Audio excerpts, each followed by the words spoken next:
السلام علیکم ورحمۃ اللہ وبرکاتہ۔ استقبال رمضان سیریز میں آپ سب کو خوش آمدید۔ آج ہمیں جاننا ہے رمضان المبارک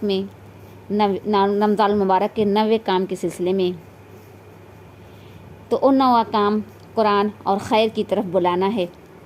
ہم بآسانی سمجھ سکتے ہیں کسی انسان کی سب سے بڑی خدمت اور اس کے ساتھ سب سے بڑی ہمدردی اس کے علاوہ کچھ نہیں ہو سکتی کہ ہم اسے اللہ تعالیٰ کے غضب اور اس کی آگ سے بچا کر اس کی رضا اور اس کی جنت سے ہمکنار کر دیں۔ دنیا کی بھوک پیاس دنیا کی زندگی کے ساتھ ختم ہو جائے گی، یہاں کا ہر دکھ درد گزر جائے گا، مگر آخرت کی بھوک پیاس کبھی ختم نہ ہوگی۔ وہاں کے دکھ درد سے کبھی نجات نہ ملے گی۔ وہاں کانٹوں کا کھانا لہو اور پیپ اور کھولتے ہوئے پانی کے گھونٹ ہمیشہ کا مقدر بن جائیں گے۔ اس لیے جس خدمت سے کسی کے لیے وہاں کی بھوک پیاس بجھنے کا سامان ہو، اسے وہاں کے دکھ درد سے نجات مل جائے، وہی خدمت اس کی سب سے بڑی خدمت ہے۔ روزہ دار کو افطار کرانے سے اس کے روزہ کا پورا ثواب ہمیں ملے گا، مگر اسی طرح کسی کو نیکی اور بھلائی کی راہ پر لگا دینے سے اس کی نیکیوں اور بھلائیوں کا سارا ثواب ہمیں ملے گا۔ ہم سوچیں تو ایک کبھی نہ ختم ہونے والا سلسلہ ہے ثواب کا۔ قرآن کی وجہ سے ہی رمضان کو عزت و شرف حاصل ہوا ہے۔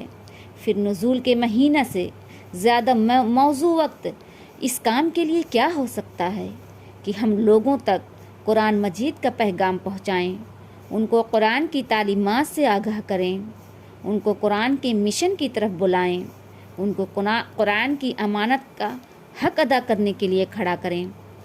رمضان المبارک میں ہمارے اپنے معمولات ہوتے ہیں، ہماری توجہ اپنے تزکیہ، تلاوت قرآن، نفل نماز اور اپنے لیے زیادہ سے زیادہ نیکیاں سمیت لینے کی طرف ہوتی ہے، لیکن ایسا نہ ہو کہ اس توجہ کی وجہ سے یہ سب سے بڑی نیکیاں سمیٹ لینے کا کبھی ختم نہ ہونے والا راستہ ہماری نگاہوں سے اوجھل ہو جائے۔ دعوت اللہ اور دعوت القرآن کا کام صرف سب سے بڑی نیکی اور نیکیوں کے لیے سب سے زیادہ منافع بخش سرمایہ کاری ہی نہیں، بلکہ خود ہماری تزکیہ اور تربیت کا سب سے مؤثر ذریعہ بھی ہے۔ رمضان المبارک میں عام مسلمانوں کے قلوب اللہ کی طرف اور نیکی اور بھلائی کی طرف جھکے ہوتے ہیں، اس لیے اس بات کا زیادہ امکان ہوتا ہے کہ ہماری بات کو توجہ سے سنیں، یہ بات ان کے دلوں میں اتر جائے، وہ اس کو قبول کر لیں اور اپنی زندگیاں اس مقصد کے لیے لگانے یا اس کے لیے کچھ کرنے پر آمادہ ہو جائیں جس کے لیے اللہ تعالیٰ نے اپنے رسول بھیجے اور قرآن پاک نازل فرمایا۔ اس طرح کے 2 کام ہو سکتے ہیں، ایک ہی رمضان میں نیک کاموں کا جو معمول بنائیں، اس میں اللہ تعالیٰ کی طرف بلانے، نیک بات کرانے، اللہ کے دین کے لیے سرگرم کرنے کا کام بھی شامل کر لیں۔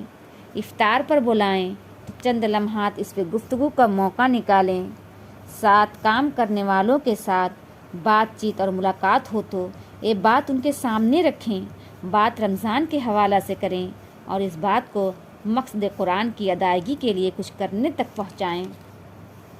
اپنے رشتہ داروں اور ملاقاتیوں میں چند افراد کے نام اپنے پاس نوٹ کر لیں اور یہ طے کر لیں کہ اس ماہ ان کے ساتھ مسلسل اور خصوصی روابط کے ذریعہ انہیں قرآن کا بتایا ہوا پیغام کرنے کے لیے آگے بڑھانا ہے۔ انشاءاللہ آئیے ہم سب ارادہ کریں، ہم میں سے ہر کوئی اس ویڈیو کو سننے والا جو ہے ارادہ کرے کہ انشاءاللہ ہم اس رمضان میں قرآن کے پیغام کو دوسرے تک پہنچائیں گے اور اللہ کے پیغام کو دوسرے تک پہنچائیں گے، خود بھی عمل کریں گے اور دوسرے کو بھی سیدھے راستے پر ڈالیں گے انشاءاللہ تعالی۔ وما علینا الا البلاغ۔ السلام علیکم ورحمۃ اللہ وبرکاتہ۔